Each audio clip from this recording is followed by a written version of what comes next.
Assalamualaikum warahmatullahi wabarakatuh. Semuanya semoga dalam keadaan sehat walafiat. Alhamdulillahirrahmanirrahim. Kita masih bisa diberi kesehatan, diberi waktu, diberi usia untuk bisa berkumpul kembali bersama-sama untuk mendengarkan kajian yang mana tadi dimulai dengan tadarus yang dipimpin oleh Teh Maya. Insya Allah apa yang kita dapatkan hari ini juga akan menambah ilmu kita, insya Allah.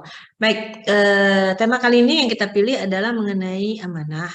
Karena seperti kita tahu belakangan ini banyak sekali ya di Indonesia ataupun dimanapun yang mulai menyalahkan yang namanya amanah. Padahal kita tahu amanah itu penting. Dan istilahnya kalau menyanyiakan amanah itu sangkut pautnya dengan dosa kali ya Pak Ustadz ya. Nah supaya kita lebih tahu lebih banyak lagi nih apa sih amanah, apa namanya dalam agama itu mungkin ada hukum-hukumnya, mungkin ada ancamannya, mungkin ada juga ampunannya bila memang dilakukan kehilafan secara tidak sengaja. Silakan langsung Pak Ustadz Aib, waktunya didiskon jadi 30 menit. Mangga Ustadz. Baik, nuhun teh, terima kasih. Bismillahirrahmanirrahim. Assalamualaikum warahmatullahi wabarakatuh. Alhamdulillahi rabbil alamin. Assalatu wassalamu ala sayyidina Muhammadin wa ala alihi wa sahbihi ajma'in. Raditu billahi rabba wa bil islam dina wa bi Muhammadin nabiyya wa rasulah. Allahumma inna nas'aluka ilman nafi'a wa rizqan tayyiba wa amalan taqabbalan wa shifaan min kulli da'in wa saqamin bi rahmatika ya arhamar rahimin. Jemaah semuanya, teteh-teteh, ibu-ibu, sahabat yang dirahmati Allah, kita bersyukur kepada Allah Subhanahu wa taala atas berbagai limpahan nikmat, keberkahan, dan mudah-mudahan kita semua senantiasa sehat walafiat, berada dalam kebaikan, istiqomah, dan senantiasa dilindungi dan dibimbing oleh Allah Subhanahu wa taala. Amin ya rabbal alamin. Alhamdulillah pada kesempatan kali ini kita bisa bersama-sama kembali dalam kajian ini. Mudah-mudahan tentunya kajian ini memberikan manfaat dan kebaikan dan juga pahala timbangan kebaikan bagi kita semua, sehingga kita senantiasa berdoa siapapun yang sedang ada dalam kesulitan, dengan mengikuti kajian ini Allah mudahkan. Siapapun yang sedang berbahagia, Allah tambah lagi kebahagiaan. Amin ya rabbal alamin. Yang semuanya, teteh-teteh, ibu-ibu yang dirahmati Allah, sahabat semuanya, permohonan maaf saya baru bisa bergabung karena memang di sini waktu asarnya jam 3:30 ya, jadi kita asar tadi dengan berzikir sekitar 10 menit dan saya langsung bergabung teh sebenarnya. Jadi mungkin memang waktu bisa kita apa namanya pajukan atau bukan pajukan, mungkin sekitar 10 menit ya betul tadi, karena maksimal 15 menit menyesuaikan dengan waktu sholat di sini. Baik jamaah semuanya, teteh-teteh, ibu-ibu, sahabat semua yang dirahmati Allah, sebagaimana tadi yang disampaikan, insya Allah pada kesempatan kali ini kita akan sama-sama membahas dan nanti kita bisa diskusikan ya terkait dengan amanah. Jika amanah disia-siakan. Baik, bismillah. Jika amanah disia-siakan. Baik, nanti kita ada beberapa slide kita lebih kepada hukum dan juga bagaimana memang kita mengenal terkait amanah ini di dalam segala hal kehidupan kita. Ya, walaupun kita ada kalanya sering membahas masalah amanah ini adalah kepada kepemimpinan. Betul, kepemimpinan bagian daripada amanah. Karena hakikatnya semua kita adalah diberikan anugerah dan juga diberikan amanah. Ya, jadi semuanya kan sebagai pemimpin bagi dirinya sendiri. Dan tentunya nanti bagaimana ketika kita sebagai manusia diberikan amanah, ya, itu harus ditunaikan. Kemudian juga ketika tidak ditunaikan amanah itu, ataupun tidak menjaga amanah itu, maka kita termasuk orang-orang yang merugi dunia bahkan akhirat. Nauzubillah. Nah, maka kita awali bahwa bagaimana Allah Subhanahu wa taala memberikan amanah, titipan yang dipercayakan kepada manusia.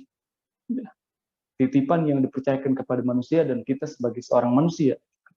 Karena kita terdiri daripada tiga unsur itu. Kita Allah berikan ruh, kemudian Allah berikan akal pemikiran, dan juga Allah memberikan kita jasad. Itulah manusia yang membedakan kita dengan yang lainnya. Ya, ketika ruhnya ada, jasadnya ada, tetapi akalnya tidak ada, itu kita kenal adalah hewan, ya kan? Nah, maka itulah yang membedakan kita manusia dengan hewan. Ya, kita diberikan ruh, kita diberikan jasad, dan juga kita diberikan pemikiran. Sehingga dengan pemikiran kita masukkan ilmu, dan ilmu ini adalah salah satu kelebihan yang diberikan kepada manusia, karena dengan ilmu kita tentunya bisa maksimal beribadah kepada Allah Subhanahu wa taala. Ya. Dan itulah bagaimana manusia kita diberikan amanah, titipan yang dipercayakan kepada kita sebagai seorang manusia. Kita menelaah di dalam Al-Qur'an surat Al-Ahzab ayat 72 bahwa A'udzubillahi minasyaitonirrajim. Bismillahirrahmanirrahim. Inna 'aradnal amanata 'alas samawati wal ardi wal jibal fa abayna an yahmilnaha wa ashfaqna minha wa hamalaha al-insan innahu kana zaluman jahula. Sungguh kata Allah, kami telah menawarkan amanah ini kepada langit, bumi, dan gunung. Jadi sebelum manusia ditawarkan kepada tiga makhluk, alas samawat wal ard wal jibal, kepada langit, kepada bumi, dan kepada gunung.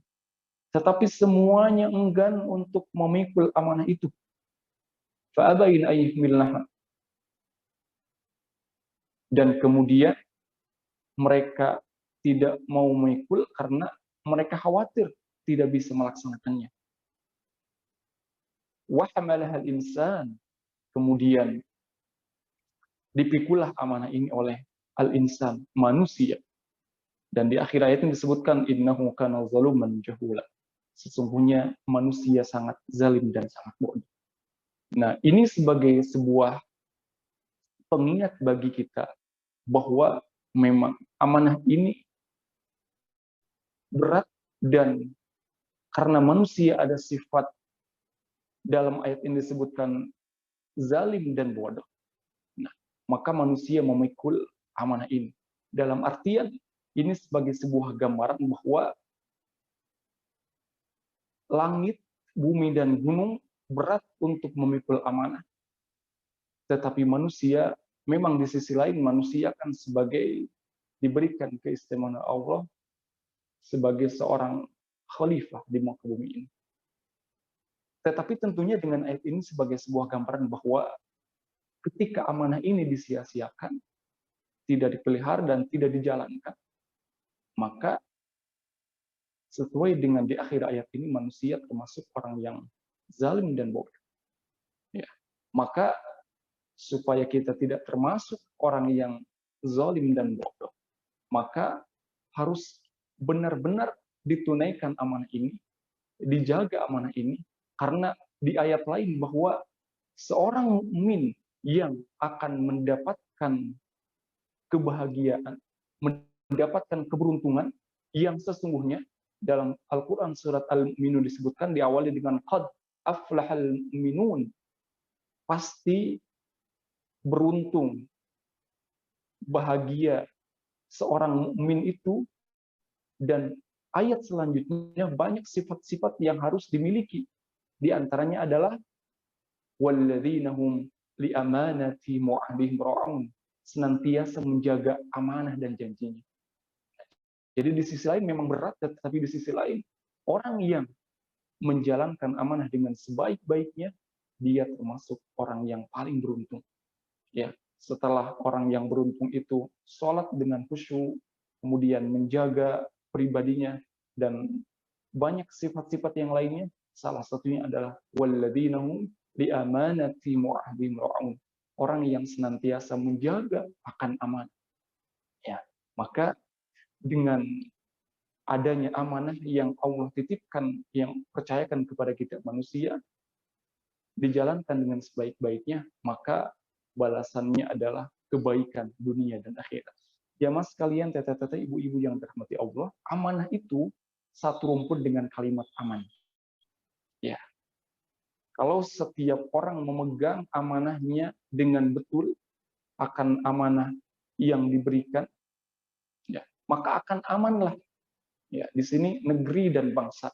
Sebelum negeri dan bangsa kan negara itu terdiri dari berbagai, kalau di Indonesia ada negara Indonesia terdiri dari berbagai provinsi, begitu pun terus ke bawah, provinsi terdiri dari berbagai kabupaten, kemudian kecamatan, kemudian terdiri dari berbagai desa, kampung, RW, RT, dan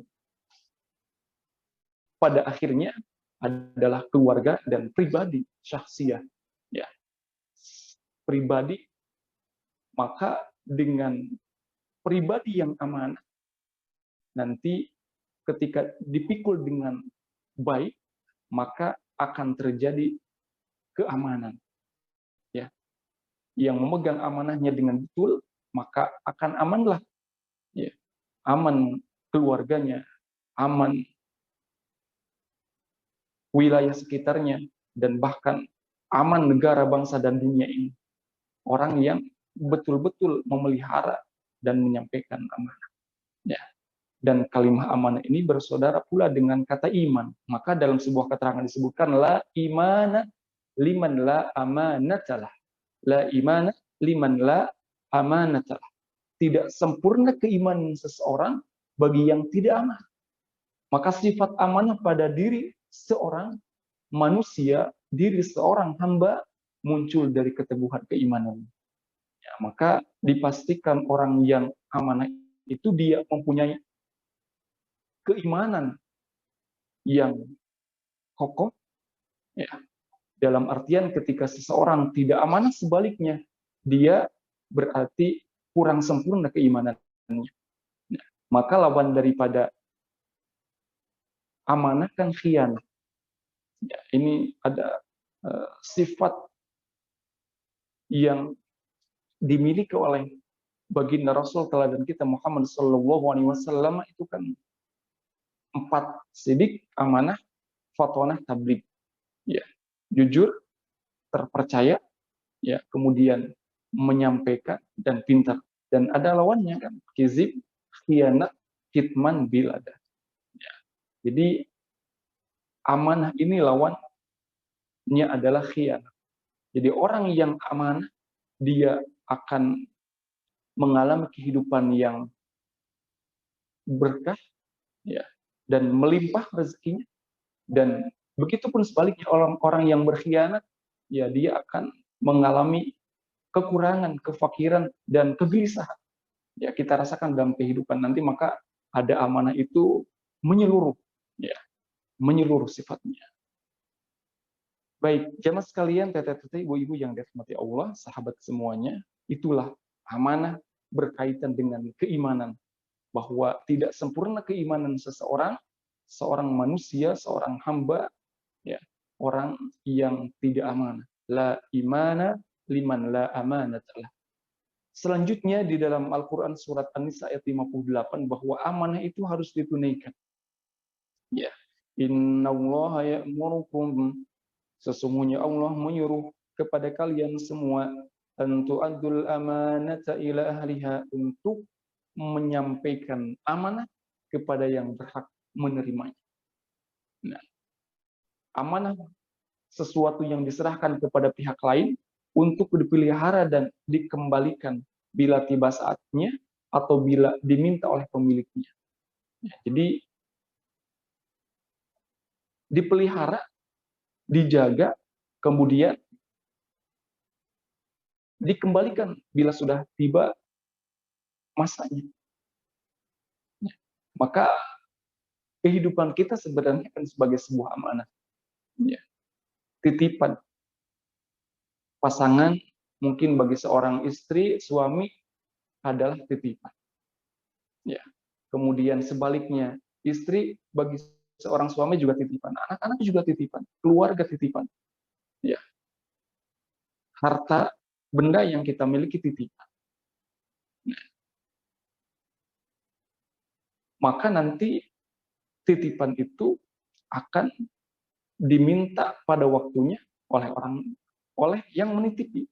Ya, kita semua dititipi, diberikan amanah oleh Allah dalam kehidupan ini. Bahkan nyawa kita sendiri pun itu adalah sebagai sebuah titipan. Nah, maka ketika ini kita rasakan sebagai sebuah titipan, dan ketika kehilangan orang yang tidak merasa dititipi, dia akan tidak menerima.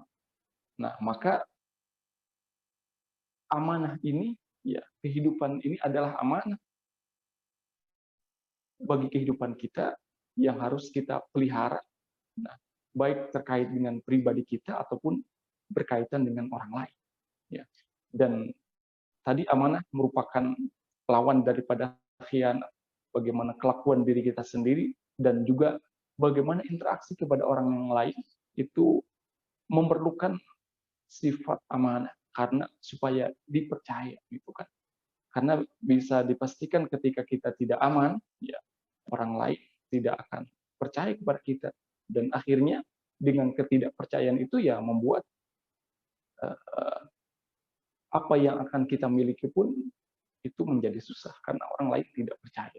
Maka di dalam Al-Quran surat An-Nisa ayat 58 ini bahwa Allah menyuruh menyampaikan amanah kepada orang yang berhak menerimanya. Jamaah sekalian, amanah sifatnya menyeluruh. Ada amanah antara manusia dengan Allah, amanah antara manusia dengan manusia yang lainnya, amanah antara manusia dengan lingkungan, amanah antara manusia bahkan dengan dirinya sendiri. Ya. Manusia dengan Allah, bagaimana dengan menjalankan semua perintah Allah. Kita melaksanakan ibadah, ya, yang rutin secara langsung kepada Allah, sholat, ya, yang kita lakukan kemarin puasa, dan semuanya kan sholat, puasa, dan memberikan, berinfak, ya kan. Berhaji juga dalam rukun Islam, ada yang sifatnya wajib, ada yang sifatnya sunnah, semuanya itu kan. Ya, bagaimana kita menjalankan yang wajib, kemudian juga menambah dengan yang sunnah, karena itu adalah menyempurnakan ibadah kita. Jadi amanah antara manusia dengan Allah, bagaimana dengan menjalankan semua perintah Allah, ya, dan tentunya menjauhi larangannya. Itulah hakikat manusia menjalankan amanah Allah Subhanahu wa taala. Ya, kita diperintahkan menjalankan kewajiban-kewajiban yang Allah berikan kepada manusia.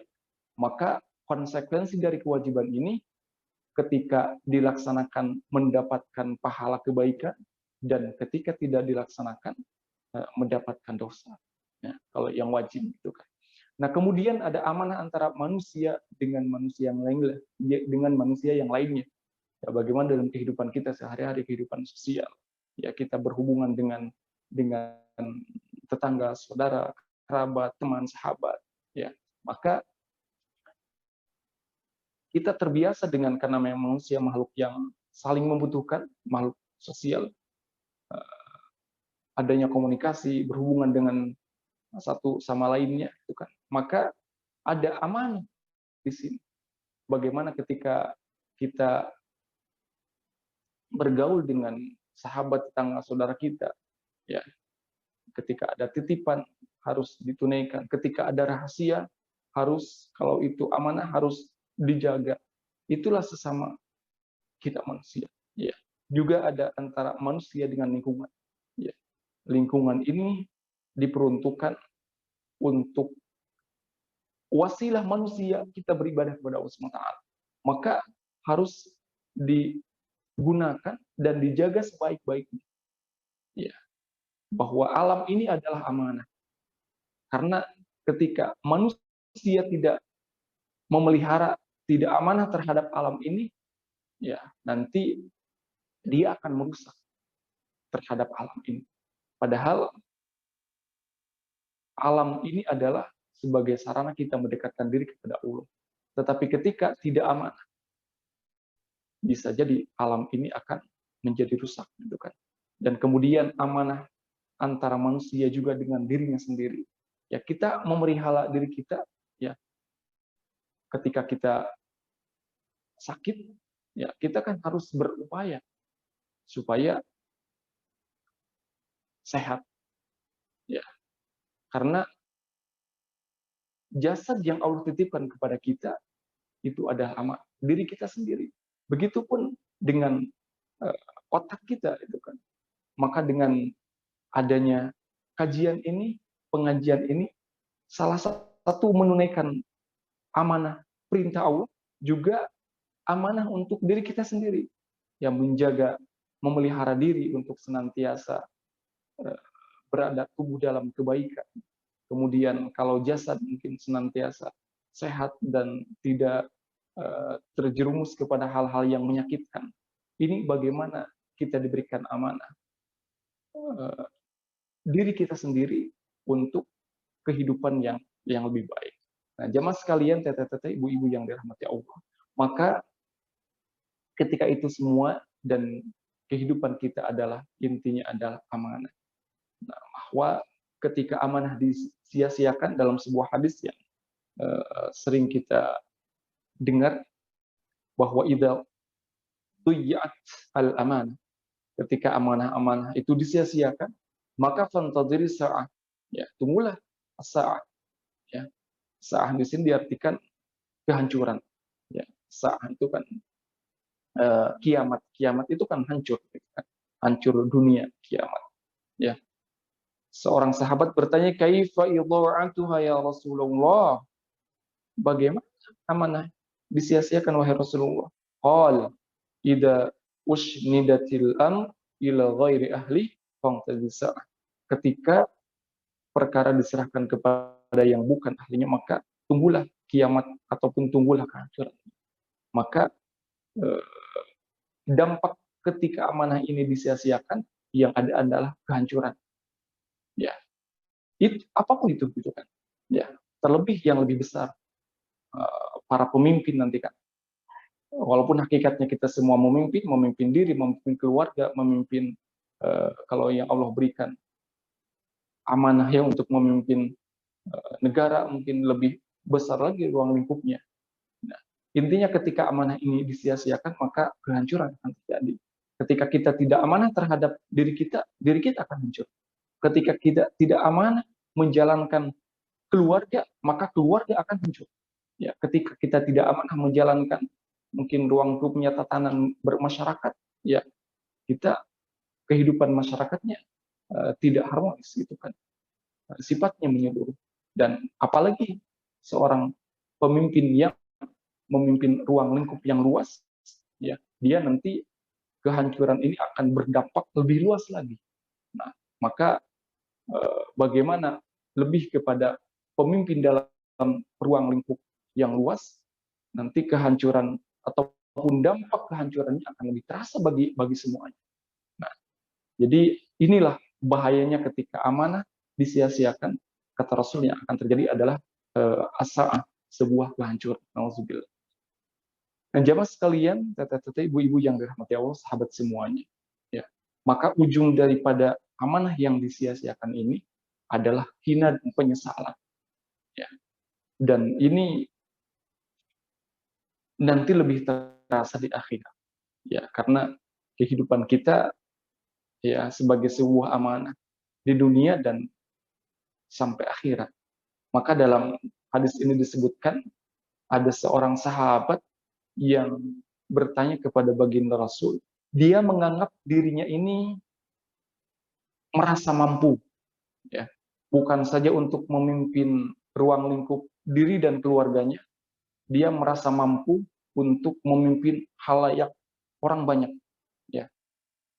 Maka dia protes gitu kan kepada baginda Rasul, dan Rasul lebih mengetahui gitu kan bagaimana keadaan sahabat ini, ya. Maka dalam hadis ini disebutkan, ya Rasulullah, ala tasta'miruni, kenapa engkau enggan mengangkatku menjadi seorang pemimpin?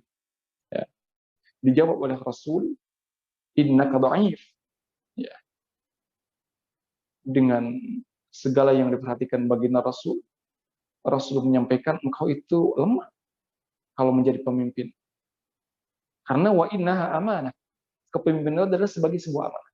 Jadi wa innaha amanah, kepemimpinan adalah sebagai sebuah amanah. Wa innaha yaumal qiyamati khidz wa nadamah illa man akhadaha bihaqqiha wa adda alladhi 'alaihi fiha. Ya, jadi pada hari kiamat nanti akan menjadi hina dan penyesalan, ya, kepemimpinan ini, kecuali bagi orang yang mengambilnya dan menunaikannya dengan benar.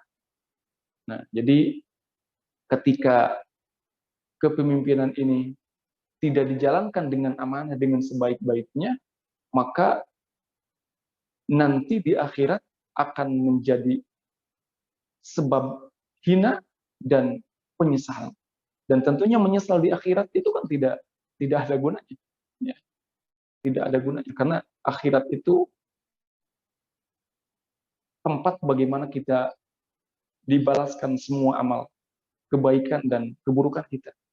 Ya, maka di dalam berbagai ayat digambarkan ketika orang yang menyesal minta dikembalikan ke dunia untuk berbuat kebaikan, ya mungkin dalam hal ini ketika dia merasa tidak amanah akan menjalankan amanah, tidak bisa, gitu kan? Karena ya sudah di akhirat.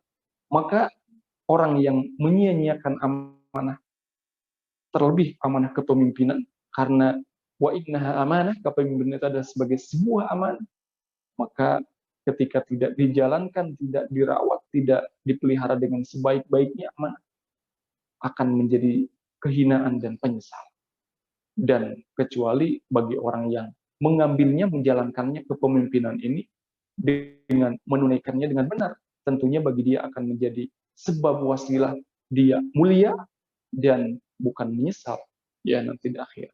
Itulah jemaah sekalian, teteh-teteh, ibu-ibu yang dirahmati Allah, dan mudah-mudahan kita semua ya termasuk orang-orang yang melihara menjalankan amanah dengan sebaik-baiknya, sehingga yang ada adalah kebahagiaan, bukan sebaliknya seperti dalam keterangan ini adalah penyesalan dan kehinaan. Nah, selanjutnya bisa jadi ambisi itu berujung derita. Nah, terkait dengan kepemimpinan yang diambisikan itu. Ya, dalam sebuah hadis riwayat Bukhari disebutkan bahwa sesungguhnya kalian nanti akan sangat ambisi terhadap kepemimpinan.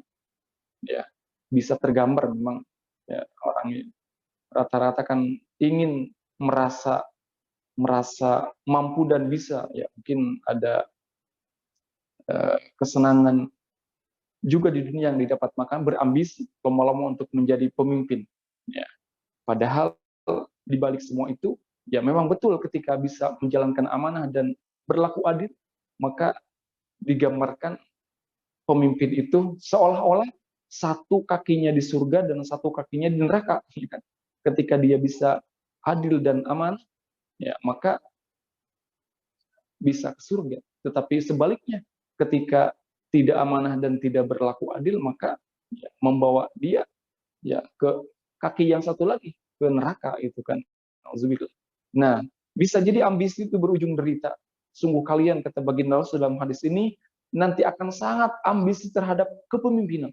Ya, ujungnya hanya penyesalan hari kiamat. Dan di dunia ini memang bisa jadi mendapatkan kesenangan, sanjungan, fasilitas, gitu kan. Tetapi ketika tidak dijalankan dengan amanah, ya bisa berarti nanti berujung derita. Namun setelah kematian sungguh penuh dengan derita. Setelah kematian kan nanti akan ada perhitungan dan yaumul akhir.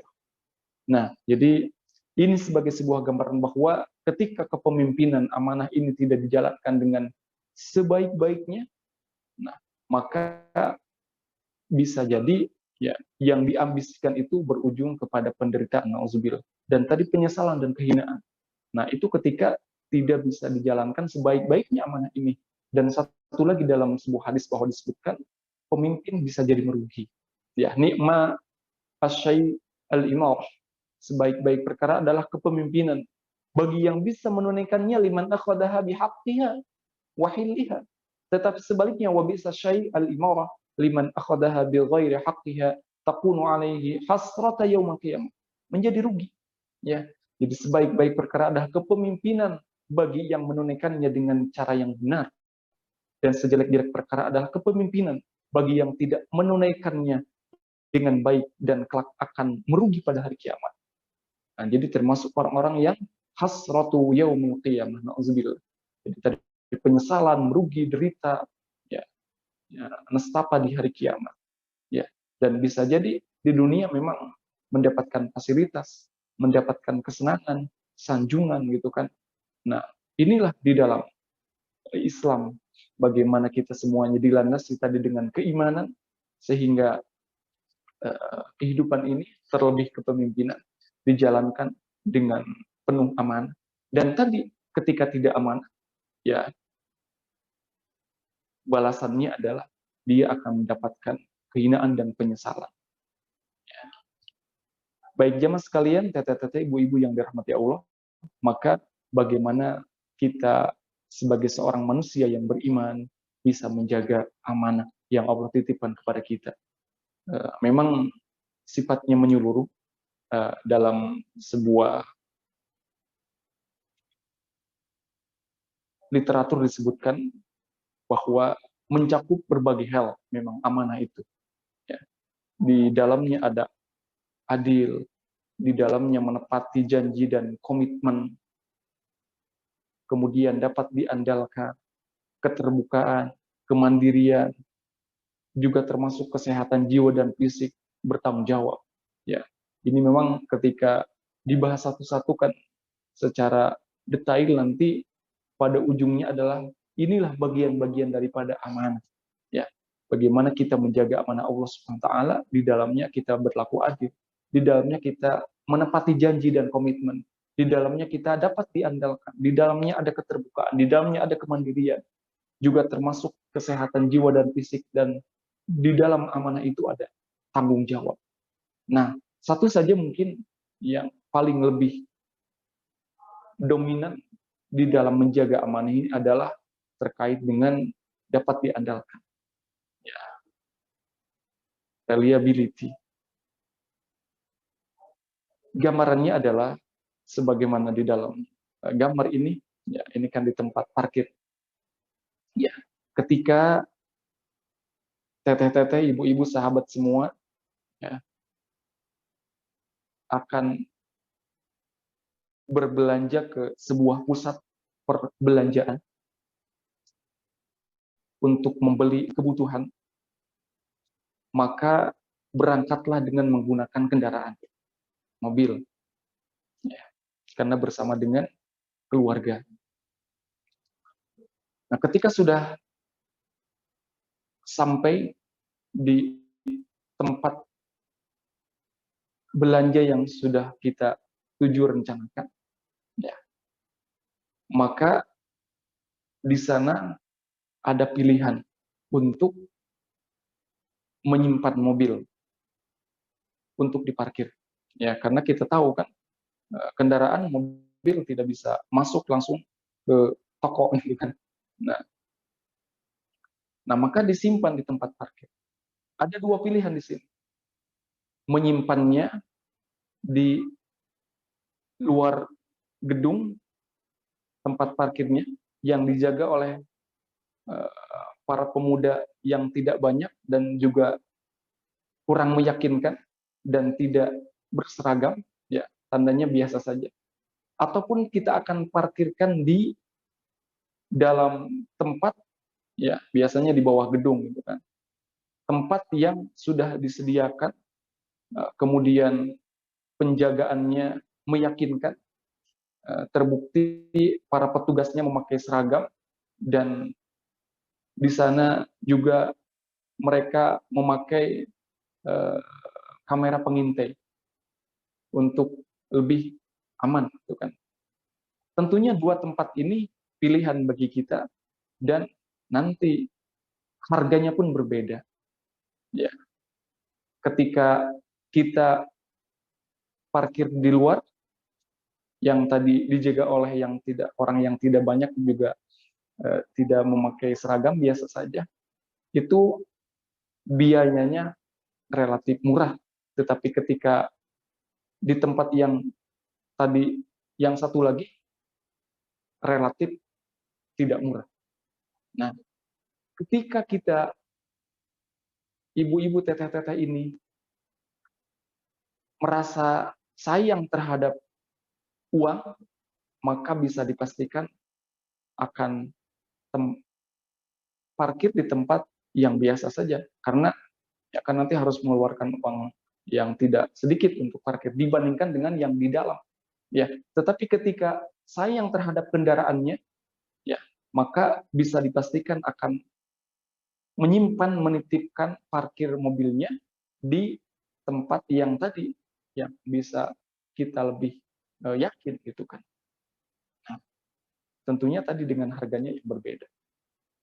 Ini kan sebagai sebuah gambaran bahwa amanah ini dapat diandalkan. Ya, ketika kita menitipkan parkir kendaraan di tempat yang tadi, yang kita merasa aman, nah, maka kita akan percaya. Dan hasilnya adalah ketika belanja, kita akan merasa tenang. Merasa tenang bagaimana kendaraan itu kita titipkan di tempat yang memang kita yakini akan selamat, gitu kan. Maka amanah menimbulkan kepercayaan, kepercayaan juga menimbulkan ketenangan batin. Ya, ini sebagai sebuah gambaran bahwa bagaimana dalam kehidupan kita, ya amanah, ya ketika kita dapat diandalkan, menjalankan amanah Allah, juga sesama manusia, terlebih tadi kepemimpinan, juga amanah diri kita sendiri, bahkan terhadap lingkungan, ya, karena Islam adalah rahmatan lil alamin. Maka kepercayaan ini kan timbul daripada keimanan. Ya, tadi erat kaitannya keimanan dengan amanah. Maka amanah dapat diandalkan bagaimana kita dalam kehidupan ini, sehingga pada akhirnya akan menimbulkan dari kepercayaan itu ketenangan batin. Pada akhirnya amanah yang kita jalankan dengan sebaik-baiknya di dalam kehidupan ini akan kembali kepada ketenangan batin kita. Dan ketenangan batin itulah yang kita inginkan, selain tentunya karena kehidupan kita sampai akhirat, orang yang bisa diandalkan yang amanah ini mendapatkan pahala kebaikan nanti di akhirat. Dan dia termasuk orang-orang yang beruntung. Ya, demikian dan sekian jamaah sekalian. Mudah-mudahan waktunya mendekati, kalaupun tidak pas 30 menit ya. Selanjutnya bisa kita diskusikan terkait dengan amanah. Saya kira teteh-teteh, ibu-ibu, sahabat jamaah semuanya banyak pengalaman terkait dengan kehidupan menjalankan amanah, karena hakikatnya adalah kehidupan kita amanah, walaupun tadi lebih tantangannya lebih besar dan lebih berat bagaimana ketika seorang pemimpin dia menjalankan amanah di dalam kehidupan ini. Sementara itu yang bisa kita sampaikan. Sekian dan terima kasih. Sementara saya tutup dulu. Hasbunallahu wa ni'mal wakil, ni'mal maula wa ni'man nasir. Assalamualaikum warahmatullahi wabarakatuh. Waalaikumsalam warahmatullahi wabarakatuh, Ustadz. Masya Allah, jazakallah khairan Ustadz atas ilmunya. Tadi Ustadz menyinggung sedikit, saya baru tahu ya Ustadz, mungkin jadi ada orang yang merasa dirinya bisa menjadi pemimpin, dan mungkin rakyat juga merasa dia jadi pemimpin, ternyata tidak dipilih. Allah yang maha lebih mengetahui ya Ustadz ya, bahwa kapasitasnya dia memang sebenarnya mungkin tidak sanggup jadi pemimpin gitu ya Ustadz ya. Sementara kapasitas manusia itu kan terbatas gitu ya Ustadz ya. Kita merasa dia bakalan bagus jadi pemimpin, bakalan amanah jadi pemimpin. Tapi Allah maha tahu ya Ustadz ya, bahwa ternyata memang dia sebenarnya tidak mampu gitu kan. Baik Ustadz, sebelum kita masuk ke diskusi, saya tanya dulu ke Mbak Berta. Mbak Berta, ada pantun kah Mbak Berta? Ada Mbak Dini. Silakan Mbak Berta. Coba sebentar. Sebentar Mbak Dini, saya simpan di mana nih tadi tulis-tulis. Assalamualaikum warahmatullahi wabarakatuh. Waalaikumsalam. Kajian MPP banyak agenda, gerakan mengaji sampai sedekah. Nilai integriti sematkan di dada, kemanapun pergi kaki melangkah. Terima kasih jemaah sekalian, kebaikannya tak terungkap kata. Andai kejujuran menjadi pakaian, kemanapun pergi dibawalah serta. Ustadz Aep ajak berbenah, menyeru jauh dari Indonesia. Bila diri peroleh amanah, ayo kerjakan, jangan disia. Santri Fatahila belajar memanah, olahraga sehat dan juga sunnah. Bila ingkar jalankan amanah, kepercayaan pasti akan musnah. Ada tahanan belajar mengaji, ada yang berbisnis di balik jeruji. Orang amanah tiada ingkar janji, jalankan amanah tak harap dipuji. Jalan-jalan ke kota Cianjur, membeli herbal terkenal manjur. Pegang amanah denganlah jujur, niscaya hidupnya akanlah muncul. Kapal laut bergoyang-goyang, penumpang mual mabuk kepayang. Ada amanah kita disayang, tak ada amanah siaplah ditendang. Tujuan hidup tiadalah kemana, tempat terakhir neraka atau surga. Amanah Allah wajib dilaksana, amanah manusia haruslah dijaga. Amin. Gubernur Lampung tertimpa tangga, tiada amanah banyak pula tingkah. Isi hati dan kepala memang beda, ada yang amanah, ada juga yang serakah. Dari yang muda sampai yang berusia, kejujuran diri selalu didamba.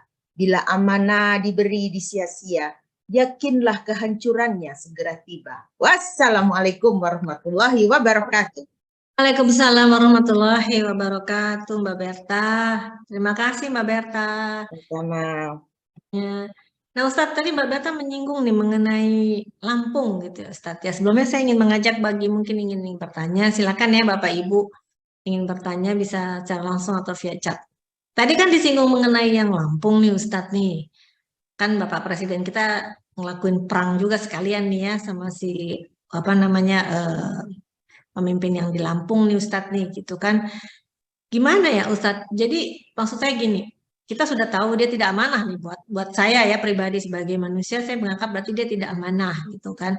Dia amanahnya cuman berdasarkan sikon. Jadi karena presiden mau datang, dia langsung pura-pura amanah gitu Ustadz. Nah, yang ingin saya tanyakan Ustadz, bagaimana ancaman buat dia yang tidak amanah itu dan bagaimana kita Ustadz yang melihat adanya ketidakαμanahan seperti itu Ustadz. Kan kadang-kadang kita sebagai manusia kita jadi mengumpat gitu loh Ustadz istilahnya kan. Jadi dasar nggak amanah gitu istilahnya kayak gitu Ustadz. Apa yang kita harus lakukan Ustadz bila kita melihat kondisi seperti itu Ustadz? Mangga Ustadz silakan. Baik, terima kasih atas pertanyaannya. Terkait dengan bagaimana kita melihat dan menyaksikan orang yang tidak amanah. Orang yang tidak amanah ini kalau secara kategori kan termasuk orang yang melakukan kemunkaran, gitu kan. Nah, orang yang melakukan kemunkaran itu tentunya kita mengingkarinya, berupaya untuk supaya dia sadar dan berbuat kebaikan dan melarang untuk tidak melaksanakan kemungkaran itu sesuai dengan kapasitas yang kita bisa ya. Kalau memang tadi presiden itu kan atasannya, jadi sebenarnya dia lebih punya wewenang untuk untuk melarang dia berbuat kemungkaran karena punya jabatan gitu kan. Jabatan dari atasan ke bawahan itu kan lebih mudah ya. Walaupun sekarang kan kita ngeri sekali dengan berita itu ya teh. Ada berita bagaimana ya disinilah tergambar bahwa yang namanya bawahan itu kalau kata bahasa Sunda tuwalakaya itu kan.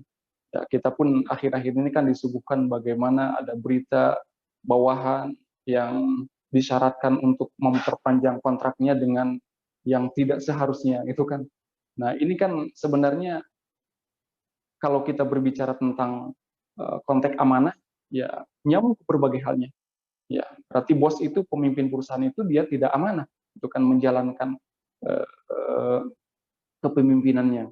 Ya, dia bahkan mensyaratkan untuk melakukan hal yang melanggar, ya, untuk memperpanjang kontrak contohnya gitu kan.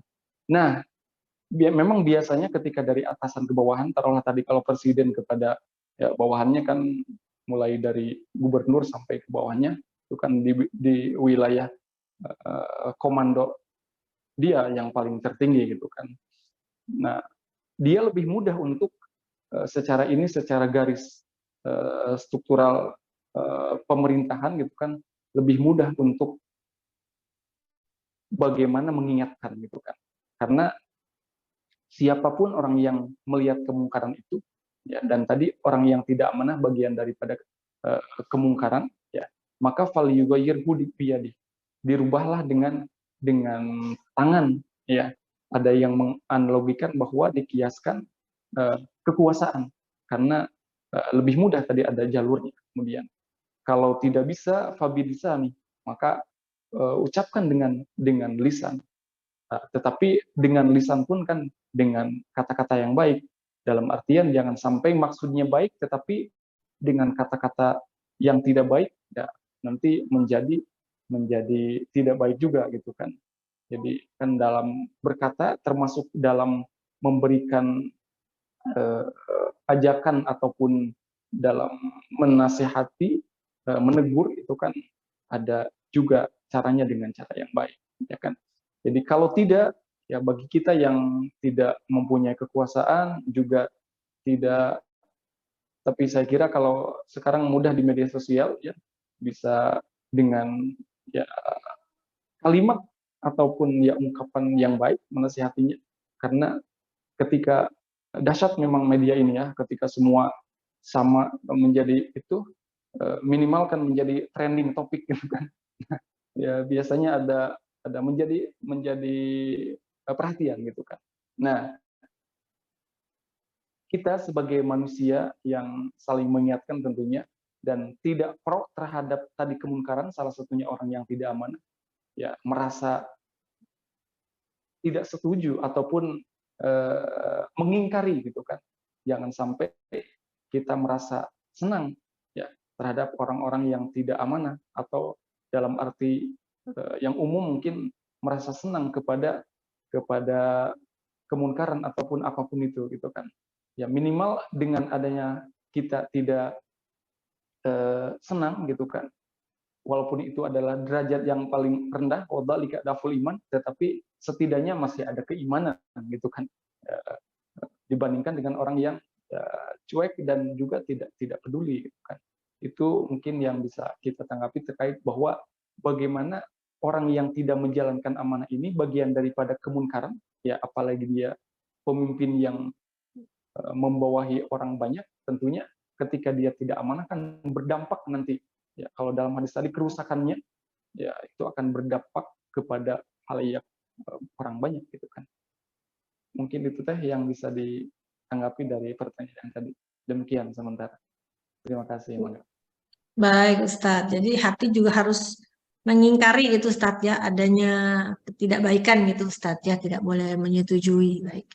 Baik, Ustadz. Alhamdulillah atas jawabannya. Terima kasih. Pertanyaan berikutnya. Nah, ini menarik nih.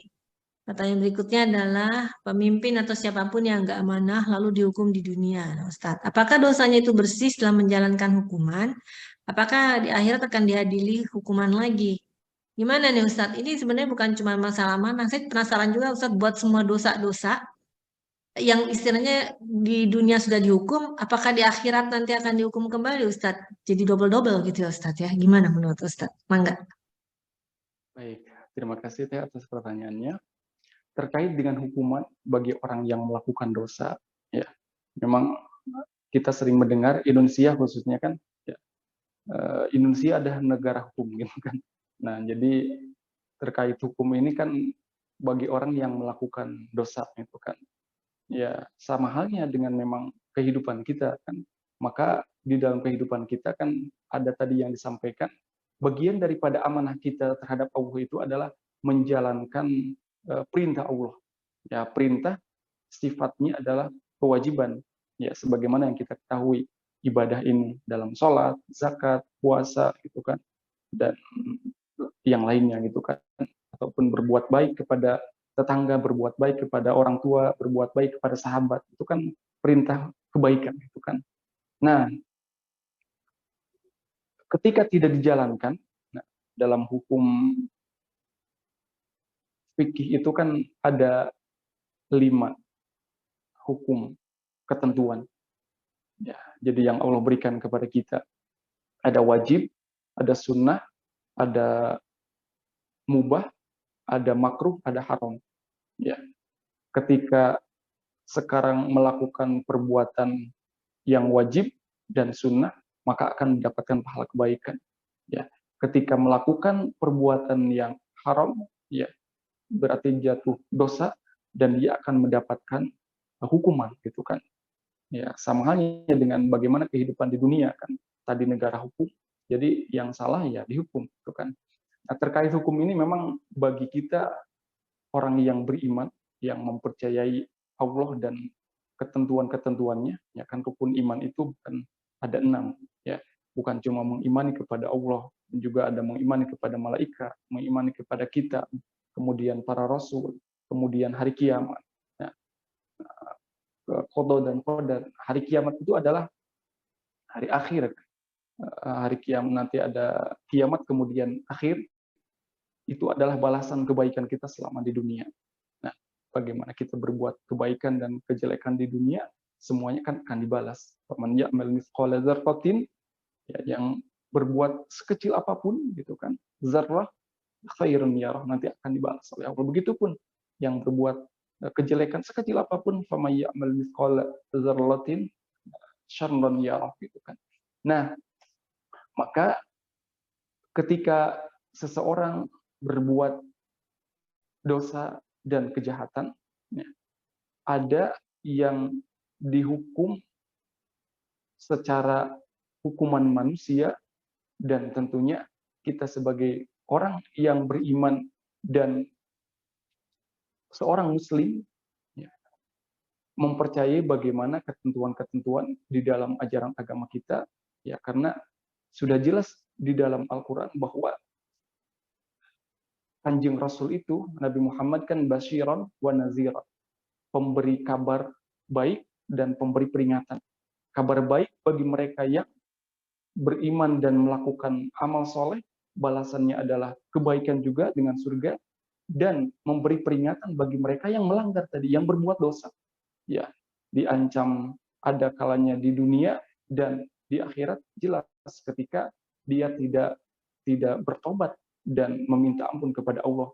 Kalau berdosanya ada yang sangkutan kepada manusia, kan harus juga ditunaikan kalau ada sangkut pautnya kepada manusia. Nah, ketika seseorang berbuat kejahatan, contohnya korupsi gitu kan, ya, kalau korupsi kan dia harus bertobatnya ya mengembalikan.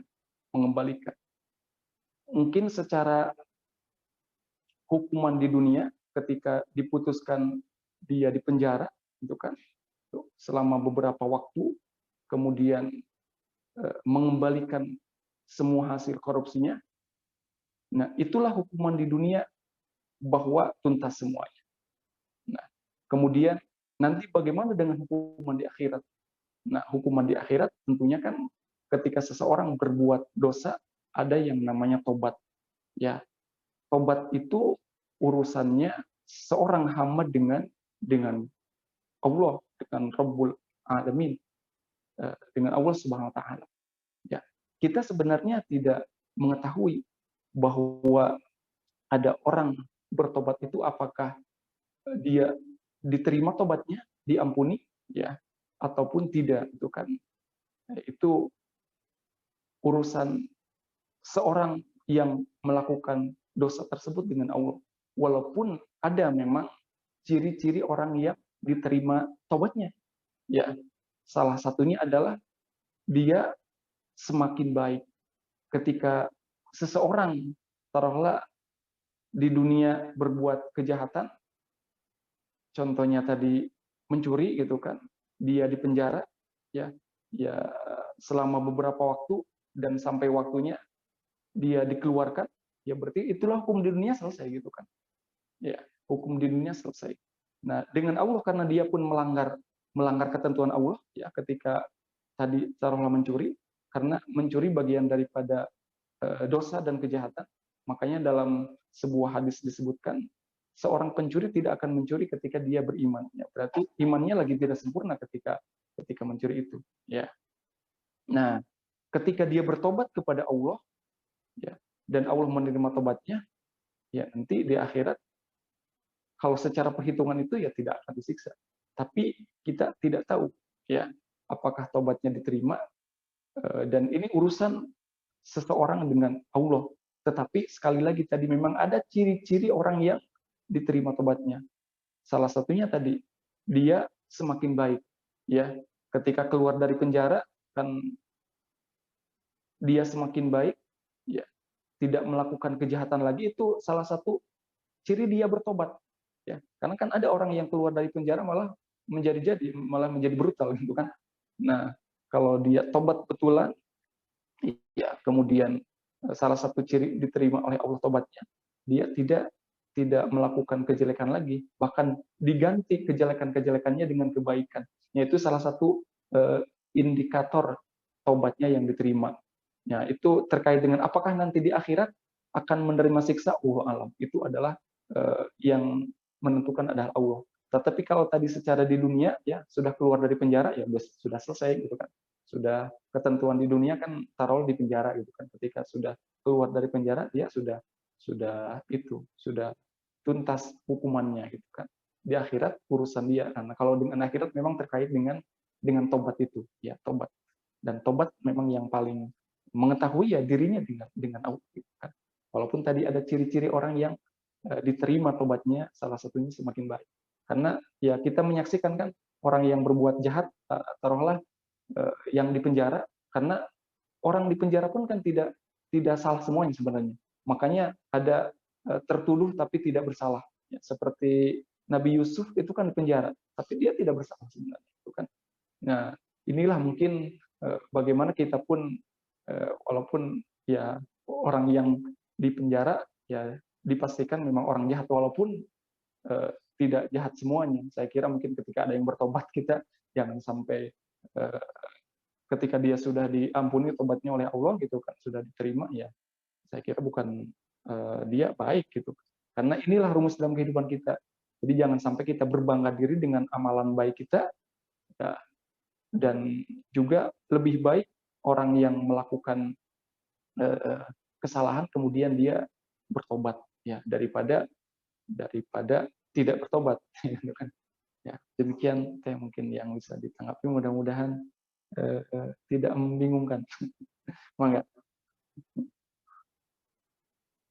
Baik Ustadz, Alhamdulillah. Allah Maha Pengasih ya Ustadz ya. Berarti bisa bertobat itu salah satu jalan keluarnya ya Ustadz ya. Kalau di dunia mah dihukum bertahun-tahun istilahnya Ustadz ya. Bahkan ada hukuman mati gitu Ustadz ya. Bahkan harus dikembalikan. Tapi dengan Allah ya itulah makanya luar biasanya Allah ya Maha Pengasih. Baik, semoga cukup jelas jawabannya ya Mbak Berta. Nah, pertanyaan berikutnya, Ustadz, yaitu ingin bertanya. Bila datang dari sebentar Teh Siva.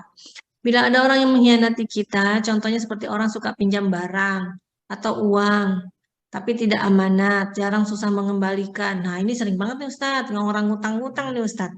Bagaimana kita untuk menghadapinya agar tidak terjadi perselisihan atau permusuhan? Jazakallah khairan Ustadz. Gimana nih Ustadz? Udah dipinjemin, dibantu, itu kan amanat berarti Ustadz ya. Tapi giliran ditagih, lupa deh. Gimana nih Ustadz? Hukumannya apa nih Ustadz nih? Silakan Ustadz. Ya baik, terima kasih bagi yang bertanya. Berarti dia tidak amanah, dalam artian kan khianat. Ya, bagaimana kita mensikapi orang yang berkhianat gitu kan. Ya, walaupun senjatanya memang satu, ya, dimaafkan. Ya, itu senjata kita.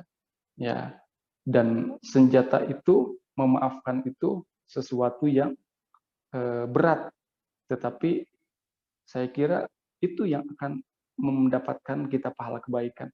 Ya, mungkin kita berbicara dari sisi yang dikhianati, walaupun saya kira tidak ada di antara kita yang ingin dikhianati gitu kan.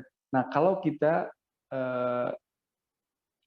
dalam kondisi orang yang tadi ya sudah meminjamkan, kemudian tidak tahu terima kasih, bahkan tidak membayar gitu kan, diingatkan pura-pura lupa terus gitu kan. Nah, ya, cara kita supaya itu menjadi kebaikan, ya walaupun memang ini adalah berat, ya mengingatkan dengan cara yang baik, kemudian memaafkan. Ya, saya kira hanya itu, walaupun memang itu berat, tetapi pahalanya juga besar dan mulia, itulah mulia. Nah, sebatas kemampuan kita, ya, ketika ada orang yang mengkhianati kita, ya kita memaafkan, ya, dalam artian, ya jangan dibalas lagi dengan dikhianati, nanti jadi sama gitu kan. Walaupun ya memang berat ketika kita pernah dikhianati, pernah ditipu, pernah dizolimi, ya itu ketika kita berbicara secara biasa gitu kan, ya kita tentunya akan merasa tersakiti, ya. Tetapi tentunya bagaimana kita merubah itu semua menjadi kebaikan, ya. Kan kita sering mendengar gitu kan, apabila kalau nasi sudah menjadi bubur gitu kan, ya kan, ya tinggal dibikin bubur yang enak gitu kan. Ya, ibu-ibu teteh-teteh bisa bikin bubur kan, ditaburi dengan bumbu yang enak, kemudian tambah kalau yang suka goreng bawang pakai goreng bawang, bahkan tambah ayam kan jadi bubur ayam.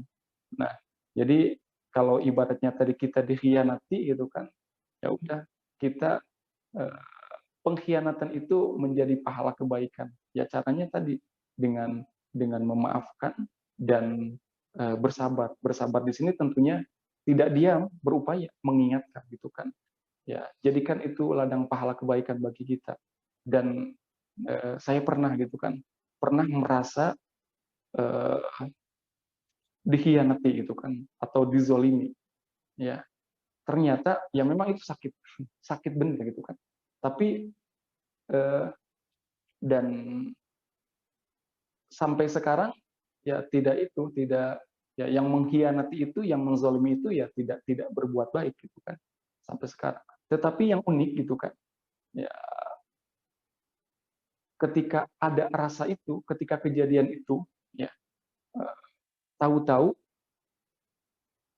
saya pas akan baca Al-Quran gitu kan, pas yang dibuka itu ayat yang membuat saya ya sadar bahwa memang semua itu adalah terjadi dengan kehendak Allah, dan apapun itu yang terjadi adalah kalau dibilang musibah itu untuk meningkatkan, dan kalau dipikir-pikir gitu kan, kenapa sih Allah itu memilih kepada diri saya untuk menimpakan ini? Ya tentunya tidak ada kejadian yang kebetulan. Nah itu salah satunya. Memang ketika ingat kejadian itu menyakitkan, tetapi ketika ingat kepada membuka pas sekali gitu kan kejadian itu dan Allah memberikan jawabannya, terasa terhibur dan bahagia dengan ayat itu gitu kan. Oh kenapa ya pas dibuka itu ayat ini yang terasa pas sekali dengan kondisi yang dialami gitu kan. Jadi Allah akan senantiasa membimbing seseorang hambanya yang dia senantiasa memaafkan dan berbuat kebaikan. Innallaha lama'al muhsinin. Ya, Allah itu senantiasa bersama orang-orang yang berbuat kebaikan. Dan tadi salah satu kebaikan itu adalah ketika ada orang yang mengkhianati kita, ya berbuat baiknya adalah kita ingatkan dengan baik, ya kita maafkan. Itu jadi tadi ya mungkin kalau nasi sudah menjadi bubur, buatlah bubur yang enak gitu kan. Kalau kita dikhianati, ya pengkhianatan itu harus menjadi kebaikan bagi kita untuk bangkit dan hati-hati di kemudian hari itu. Demikian. Baik Ustadz, terima kasih. Adem banget Ustadz ya, Islam itu berarti ya Ustadz ya, dihianati jadi ujian buat kita untuk jauh lebih baik gitu Ustadz ya. Jadi emang benar-benar deh Islam itu. Baik Ustadz, terima kasih atas jawabannya. Pertanyaan berikutnya Ustadz, datang dari Teh Mila. Assalamualaikum Ustadz, amanah kan bermacam-macam. Apabila teman kita menitipkan salam kepada si Fulan, terus kita lupa untuk menyampaikan, apakah berdosa? Padahal kita menjawab insya Allah kepada teman kita ini sering terjadi kalau kita sedang kumpul-kumpul. Terima kasih Teh Mila. Ini terjadi sama saya ini Ustadz benar nih, karena sering nih Ustadz misalkan lagi WhatsAppan atau ngobrol chat gitu ya. Kan sering temen salam ya ke suami, ke anak-anak. Oh ya Waalaikumsalam. Tapi saya nggak sampein ya Ustadz ya. Soalnya buat saya udah saya jawab gitu ya. Udah gitu kan kadang-kadang saya mikir kan suami saya nggak kenal gitu ya sama teman-temannya gitu. Tapi saya yang jawab gitu. Waalaikumsalam. Ya nanti disampaikan. Tapi nggak disampaikan. Saya baru nggak nih Teh Mila mewakili banget perasaan saya. Ini gimana Ustadz? Dosa kak saya nih Ustadz nih? Gimana Ustadz? Silakan. Iya, bagian daripada kehidupan sosial kita memang betul kan saling mendoakan ya. Ketika ada yang salam ya, kita jawabannya kalau pakai bahasa Arab kan biasanya waalika salam, artinya dan keselamatan juga kepadamu dan kepada orang yang menitipkan itu. Nah, jadi dan memang ada kalanya malu mungkin ya, ada juga yang malu itu biasa gitu kan. Ada kalanya lupa itu kan. Kalau lupa ya tidak berdosa. Ya, karena Allah itu mengangkat ketentuan hukum dari kewajiban dari tiga golongan gitu kan. Ya, orang yang lupa sampai dia ingat, ya, yang tidur sampai dia bangun, dan orang anak kecil ya, sampai dia dewasa, dan artinya sampai tertaklid itu kan. Ya, kalau lupa tidak berdosa. Ya, kecuali kalau sudah ingat ya tidak disampaikan gitu kan. Tapi kalau tadi memang hal biasa dan wajar gitu kan, kita saling nitip salam, dan itu adalah ya saling mendoakan ya. Tapi kalau lupa ya tidak masalah, saya kira gitu kan. Memang ada kalanya kita ya terlupakan mungkin gitu ya, karena saking banyak urusan itu kan.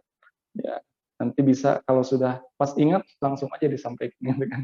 Karena biasanya yang nitip salam itu kan kepada orang-orang yang dekat dengan kita gitu kan. Ya, kalau tadi ada temannya suami, salam ya ke suami, kan suami juga tidak jauh kan, ada di rumah gitu kan. Salam ya ke anak-anak, anak-anak juga ada di rumah gitu kan. Ya, biasanya orang yang nitip salam itu dia ngerti ya orang ini yang dititipinya dekat dengan yang saya maksudkan gitu kan. Jadi mudah insya Allah gitu kan. Tapi tadi kalau lupa, insya Allah itu Allah maafu, Allah mengampuni. Namanya juga lupa gitu kan. Ya, demikian deh. Baik Ustadz. Terus sekarang jadi gimana Ustadz? Saya harus nyampein semua salam, harus buka semua chattingan WhatsApp atau ya kalau gitu Ustadz. Karena kan hal yang lumrah ya. Saya juga kalau misalkan ketemu sama orang WhatsAppan gitu. Salam ya buat keluarga gitu kan Ustadz kan. Itu istilahnya kan. Waalaikumsalam saya jawab, insya Allah disampaikan gitu. Tapi ternyata saya lupa, mudah-mudahan dimaafkan gitu ya Ustadz ya. Baik, Ustadz, ada pertanyaan lagi kah teman-teman? Kalau tidak ada, mungkin saya ingin bertanya. Ustadz, saya mau nanya nih, amanah itu, amanah dengan janji itu bedanya apa sih Ustadz sebenarnya gitu kan? Kalau janji apakah sama dengan amanah Ustadz? Dan apakah misalkan kalau misalkan kita nih Ustadz berjanji terus kemudian kita tidak bisa menepati karena mungkin hilaf atau lupa atau disengaja, apakah sama Ustadz istilahnya kesalahannya, dosanya dengan amanah? Gimana Ustadz? Enggak. Ya baik teh, terima kasih atas pertanyaannya. Yang saya pahami memang dari tadi yang disampaikan, janji itu ya bagian daripada amanah. Ya, walaupun kalau dibahas secara sendiri-sendiri ya tadi dalam ayat bahwa orang yang beriman itu yang beruntung, dalam ayat tadi, dalam satu ayat itu memang kedua-duanya disebut. Walladzina hum li amanatihim wa ahdihim ra'un. Orang yang memelihara amanah dan janjinya, wa'dihim itu kan. Maka di sisi lain ketika ini bisa dipisahkan, tetapi kalau berdasarkan yang saya pahami itu kan tadi dari sifat amanah itu, ya di dalamnya memang termasuk ada janji gitu kan. Janji itu bagian daripada amanah gitu kan. Bagian daripada amanah. Walaupun di dalam konteks lain ya amanah itu tersendiri dan janji itu tersendiri. Ya bisa kita lihat ketika Rasul menyampaikan ciri orang yang munafik itu kan ada 3 kan yang paling yang menonjol itu. Idza hadatsa kadzaba. Orang munafik itu apabila dia berkata berbohong. Ya. Wa idza wa'ada akhlafa. Apabila dia berjanji, dia mengingkari. Wa idza tumina khana. Apabila dia diberikan amanah, dia khianat. Nah, dalam hadis ini memang dibedakan, tetapi secara keseluruhan itu ada keterkaitan antara orang yang berbohong, antara orang yang khianat, dan antara orang yang mengingkari janji. Nah, nanti ada kesatuan simpul di sana memang. Ya, jadi tergantung konteks dalam pembahasan, tapi tadi yang saya pahami, janji itu bagian daripada amanah, dan kalau lihat daripada 3 hal ini, ya tadi berbicara, ciri orang munafik ketika berbicara dia bohong, ketika dia berjanji dia ingkar, dan kemudian diberikan amanat dia khianat, ada satu kesatuan sifat yang jelek di sana gitu kan, itu saling keterkaitan. Ya, orang yang berbicara bohong, ya ada kalanya ya juga ketika berjanji dia mengingkari, ya ketika diberikan amanah dia mengkhianati, itu kan memang ada satu kesatuan di sana gitu kan. Ya, ciri orang yang munafik itu. Ya, di sisi lain janji bagian daripada amanah. Jadi orang yang mengingkari janji berarti dia tidak amanah. Ya, demikian yang Baik, Ustaz, terima kasih. Pertanyaan terakhir, Ustaz, ini ada yang bertanya langsung ke saya. Pertanyaannya adalah bagaimana kalau kita melihat seseorang, misalnya pemimpin, Ustadz, yang tidak amanah, Ustadz. Apakah kita juga ikut berdosa? Misalkan kita dalam bagian perusahaan tersebut, Ustadz. Apakah kita ikut berdosa karena kita membiarkan amanah itu tidak dijalankan? Kemudian yang kedua, Ustadz, apakah kita berhak menolak sebuah amanah? Terima kasih, Ustadz. Baik, terima kasih atas pertanyaannya. Bagaimana kita mensikapi orang yang tidak amanah, ya, apalagi itu pemimpin kita, itu kan. Ya, tadi bahwa orang yang tidak amanah kalau sudah jelas-jelas itu kan bagian daripada kemungkaran. Dan tadi kita mensikapi kemungkaran, ya, ketika kita mempunyai keimanan, tentunya tidak setuju terhadap kemungkaran, terhadap orang yang amanah, tentunya kita minimal membenci gitu kan. Membenci di sini adalah kepada sifatnya gitu kan, kepada sifatnya. Karena itu bagian daripada kemungkaran. Nah, tentunya mengingatkannya sesuai dengan kemampuan kita, ya. Kalau tadi kita menjadi bawahan di sebuah perusahaan, ya, pimpinan kita tidak amanah, ya kita ingatkan tentunya dengan hal yang membuat nyaman dan dampaknya baik, walaupun itu kan sebuah kelakuan ya tidak amanah, kan sebuah kelakuan yang tidak baik, ya.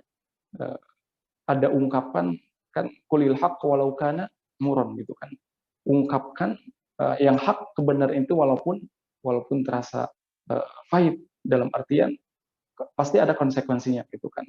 Nah, kalau tadi atasan kita sudah jelas-jelas tidak amanah, kemudian kita ingatkan, dan nanti dampaknya adalah dipecat atau dikeluarkan, ya itu bagian dari, itu memang konsekuensi gitu kan. Karena yang namanya hak, kebenaran, ya tidak akan bercampur dengan kebatilan, ya. Jadi orang yang tidak amanah kan bagian daripada kebatilan, ya.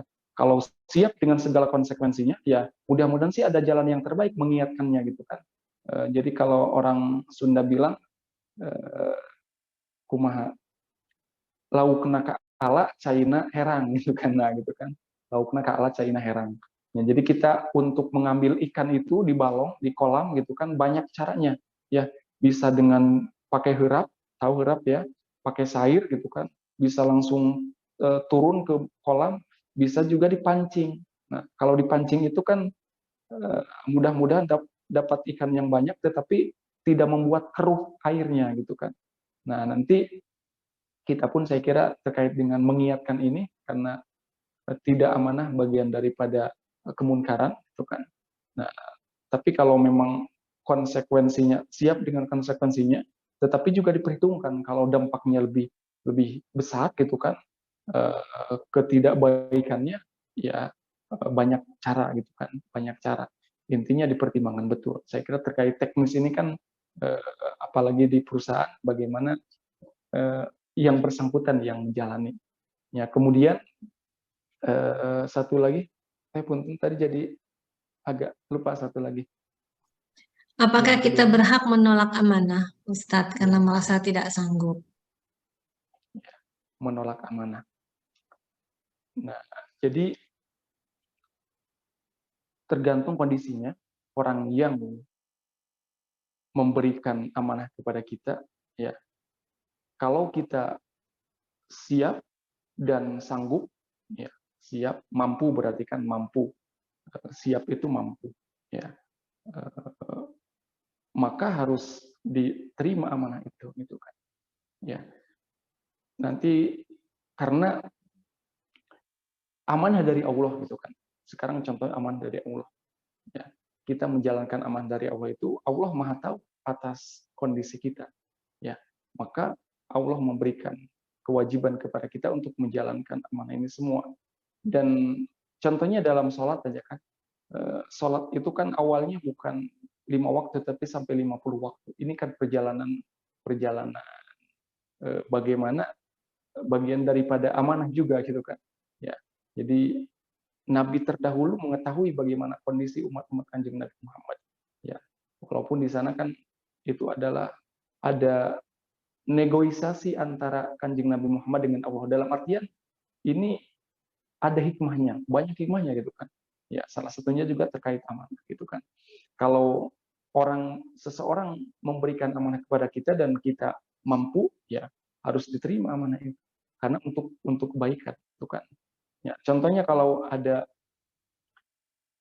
seseorang yang sudah jelas rekam jejaknya dia mampu mengemban amanah, ya, kemudian diberikan amanah lagi, contohnya untuk menjadi seorang pemimpin, ya, dengan segala yang dia mampu, ya harus diterima amanah itu. Tetapi kalau memang tidak mampu, tidak bisa, ya juga jangan merasa mampu dan bisa, ya kan? Karena kebanyakan kan terkait dengan amanah kepemimpinan ini, ya, apalagi sekarang di Indonesia kan sudah musimnya ini kan memilih pemimpin ataupun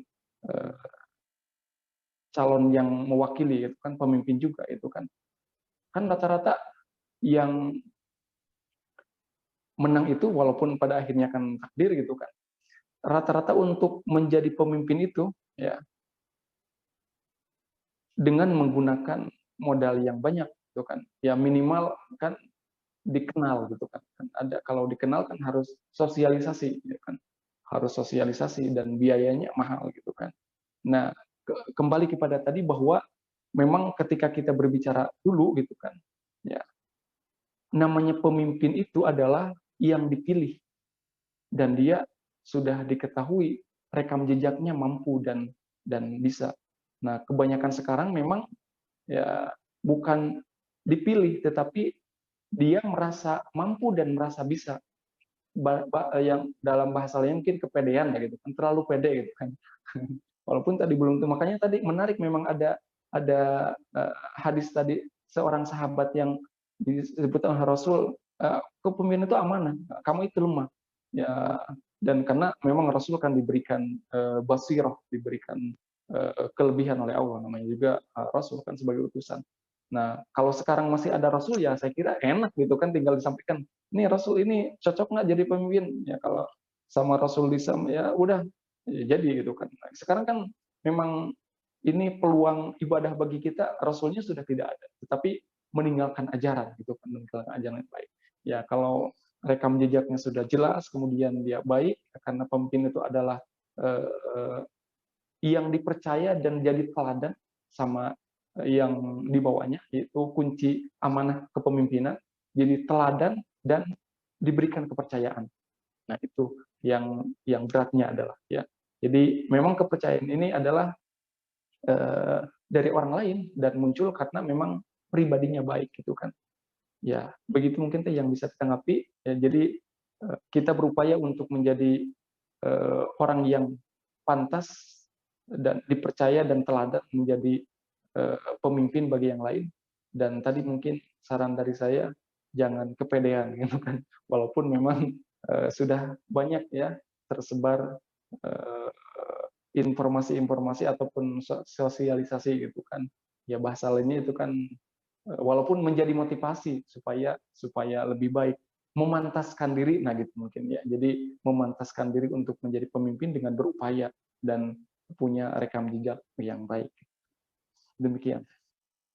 Baik Ustadz, Alhamdulillah, jazakallah khairan Ustadz atas semua ilmu yang disampaikan. Jadi kalau saya bisa ambil kesimpulan, sebenarnya hidup itu amanah ya Ustadz ya. Amanah saya misalkan sebagai istri, amanah sebagai ibu, ya kan Ustadz amanah sebagai teman. Jadi hidup itu sebenarnya sebuah amanah. Berarti kita dilahirkan itu untuk memegang suatu amanah gitu ya Ustadz ya. Bagaimana kita memegang amanah tersebut, Masya Allah. Baik, jadi ada misi istilahnya gitu ya Ustadz ya. Kenapa kita hidup itu, kenapa kita lahir itu, karena kita memang memegang misi, salah satunya adalah amanah. Baik Ustadz, mungkin Ustadz ada kesimpulan yang bisa disampaikan, kemudian silakan Ustadz tutup juga dengan doa bagi kita semua. Mangga Ustadz. Baik, terima kasih.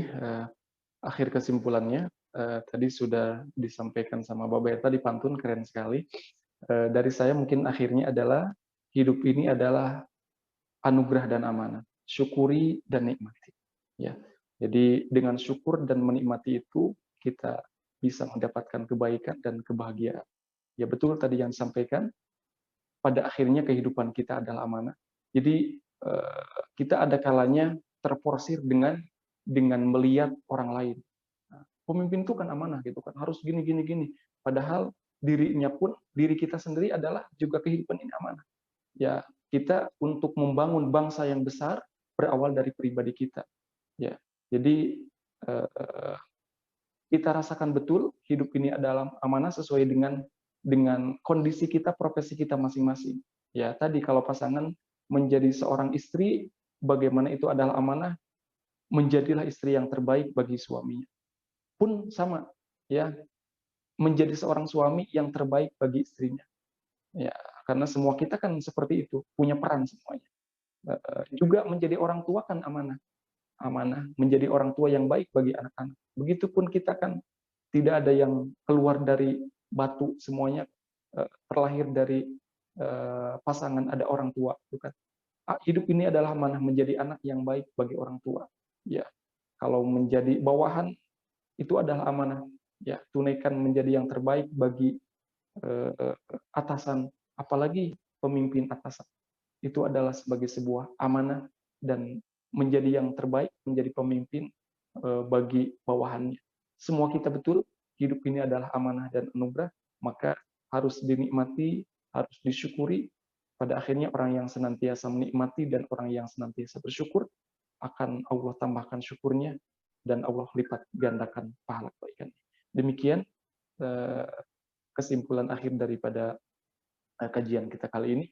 Pada akhirnya mudah-mudahan kita termasuk orang-orang yang senantiasa menjalankan amanah, memelihara amanah, sehingga termasuk qad aflahal mu'minun, termasuk orang yang beriman, yang mendapatkan keberuntungan, kesejahteraan, kebahagiaan dunia dan akhirat.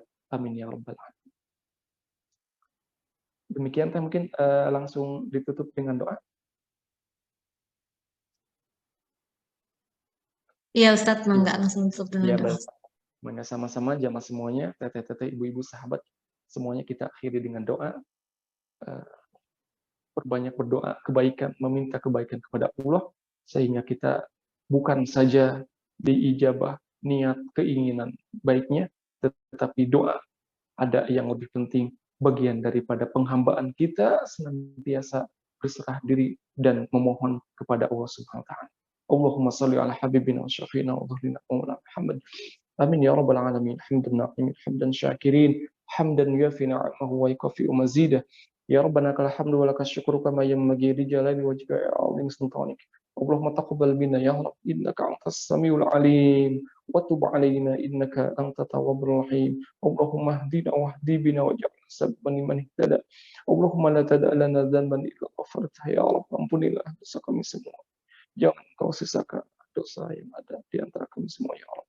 Wala hamman illa farnajta, di antara kami yang ada mempunyai kegalauan, kegelisahan, engkau berikan jalan keluar ya Allah. wala maridan illa syafaita. Siapapun di antara kami, sahabat, keluarga, tetangga, terkhusus jamaah majelis pengajian ini, apabila ada yang sakit, Engkau berikan kesembuhan ya Rabbal Alamin. Wala maridan illa syafaita, wala maitan illa rahimta. Siapapun di antara kami yang telah Engkau panggil mendahului kami, Engkau berikan rahmat ya Rabb. Wala maitan illa rahimta, wala hajatan min hawaiji dunya wal akhirah illa qadaitaha wa yassartaha ya arhamar rahimin wa ya akramal akramin. Allahumma rabbana atina min ladunka rahmah wa hayyi lana min amrina rasyada. Rabbana hab lana min azwajina wa dhurriyyatina qurrata a'yun waj'alna lil muttaqina imama. Rabbana atina fid dunya hasanah wa fil akhirati hasanah wa qina adzabannar. Subhana rabbika rabbil izzati amma yasifun wa salamun alal mursalin walhamdulillahi rabbil alamin. Demikian hatur nuhun teteh-teteh, ibu-ibu, sahabat sampaikan. Mudah-mudahan doa kita dijawab Allah Subhanahu wa taala. Amin ya rabbal alamin. Hasbunallahu wa ni'mal wakil. Saya tutup. Terima kasih dan sekian demikian. Assalamualaikum warahmatullahi wabarakatuh. Waalaikumsalam warahmatullahi wabarakatuh. Alhamdulillah kita sudah sampai pada akhir. Terima kasih Ustadz Aep atas ilmunya, kajiannya, dan juga doanya. Barakallah, jazakallahu khairan. Semoga bermanfaat bagi kita semuanya. Ibu-ibu semuanya, bapak-bapak juga ada bapak-bapak di sini ya. Insya Allah kita bertemu Rabu depan dengan Ustadz Aep lagi, juga dengan topik yang berbeda Ustadz. Nanti kita obrolkan kembali topik-topik apa ya Ustadz yang bisa kita sampaikan untuk Rabu depan. Saya mohon maaf lahir batin bila ada kesalahan. Mari kita tutup bersama-sama kajian ini dengan doa bersama, yaitu subhanakallahumma Allahumma bika asyhadu an la ilaha illa anta astaghfiruka wa atubu ilaik. Baik semuanya, mohon maaf lahir batin bila ada kesalahan. Wassalamualaikum warahmatullahi wabarakatuh. Terima kasih semuanya.